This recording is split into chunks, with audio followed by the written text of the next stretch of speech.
Well, Texas Senator Ted Cruz has once again called for the release of the Citgo Six, and that's giving hope to the family of a Corpus Christi man who's among the 6 former Citgo executives who've been imprisoned down in Venezuela for more than 2 years. Our Seth Kovar spoke exclusively with Alirio Zambrano's daughter today. And Seth, what's her reaction to Senator Cruz's show of support? Gabriela Zambrano Hill dropped everything, flew to Washington, D.C., and was in the Senate chamber when Cruz gave his speech to the full Senate yesterday. She says she thinks it will make a huge impact on the efforts to get her father and the rest of the Citgo Six home. Now, Zambrano Hill held her 2-month-old during our Skype interview this afternoon. She's the granddaughter her father, Alirio Zambrano, has never met.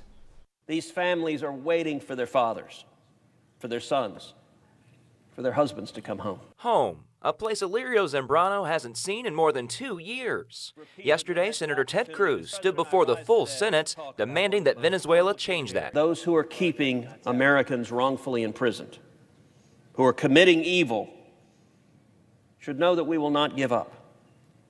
We will not rest until these Americans are set free. Just what Zambrano's family wanted to hear. I was sitting there with my family watching that speech, and I was just so grateful. Middle daughter Gabriela Zambrano Hill was there when Cruz delivered his speech yesterday.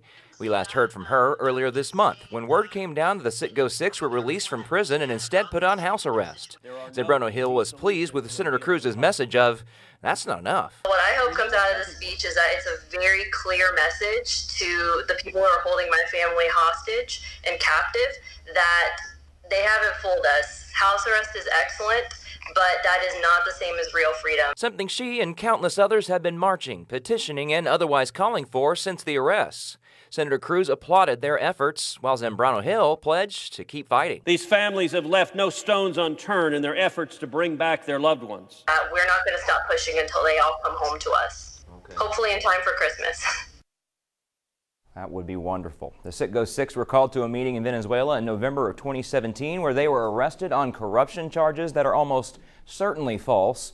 Senator Cruz began his speech by saying that, quote, "Brutal regimes and terrorist groups seize Americans and use them as hostages, hoping to extract concessions from our government," end quotes. Lee? All right, thank you very much. Now, just today, Senator John Cornyn joined Senator Cruz in sending a letter to Secretary of State Mike Pompeo urging the State Department to do everything that it can to bring the Citgo Six home.